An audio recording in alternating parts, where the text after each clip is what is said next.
days ago was unrecognizable when they pulled me from the keys. No one's fault, no one's bottle, no one's teenage pride or throttle. Our innocence is all the worse for fears.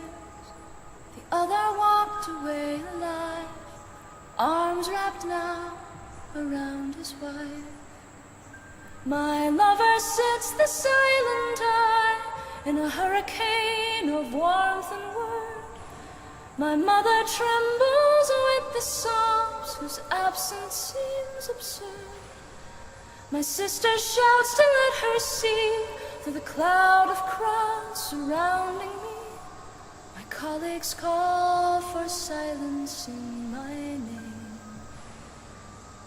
I died in a car crash 3 months ago.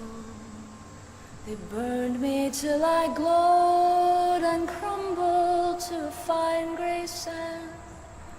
Now I am nothing everywhere, several breaths of strangers' air, and all thoughts ever written in my hand.